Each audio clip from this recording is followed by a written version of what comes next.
તો રાજકોટમાં પાટીદાર પરિવારની મિલકતનો વિવાદ વધુ ગરમાયો છે। અભિનેત્રી ક્રિસ્ટીના પટેલે વધુ એક વિડીયો શેર કર્યો છે। હું પ્રોપર્ટી માટે કંઈ નથી કરી રહી, પ્રોપર્ટી અંગેનો નિર્ણય કોર્ટ કરશે એ માન્ય રહેશે। મારી મમ્મી પર કરવામાં આવેલા હુમલાના મુદ્દાને પ્રોપર્ટી સાથે જોડીને ટ્વિસ્ટ કરવામાં આવી રહ્યો છે। ક્રિસ્ટીનાએ વિડીયોમાં તેના પિતાની એક ઓડિયો પણ વાયરલ કરી છે। તેમના મોટા ભાઈ અને આનંદના કારણે મરવાની પણ વાત કરી રહ્યા છે। 9 લાખ રૂપિયા આનંદ પાસેથી લેવાના બાકી હોવાનો પણ ઉલ્લેખ કરવામાં આવ્યો છે।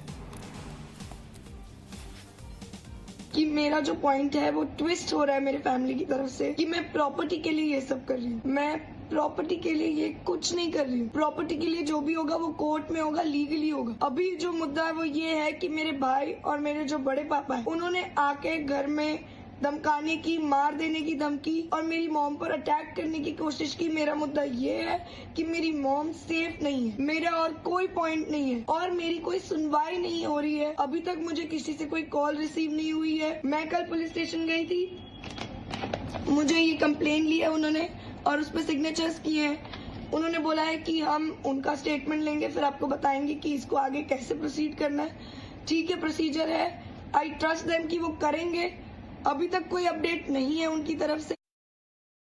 आनंद और उनके पापा की वजह से मुझे टेंशन हो रही है। वो ये भी बोल रही है आनंद ने उनके फोन से कोई प्रूफ डिलीट किया है और दूसरा मेरे पापा कह रहे हैं कि मुझे अपने भाइयों को एक्सपोज करना है और अगर वो एक्सपोज अगर मेरे से कुछ नहीं होगा तो मैं मर जाऊंगा। और मेरे पापा ये भी बोलना चाह रहे हैं कि आनंद ने उनसे कुछ पैसे लिए हैं, वो पैसे भी वो लौटाने से मना कर रहे हैं।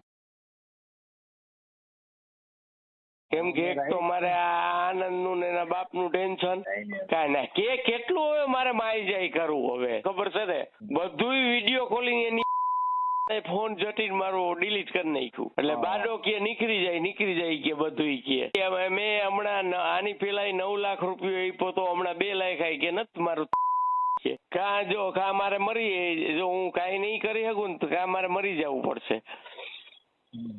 આને ખુલ્લા તો કરવા મારા ભાઈઓ નહીં।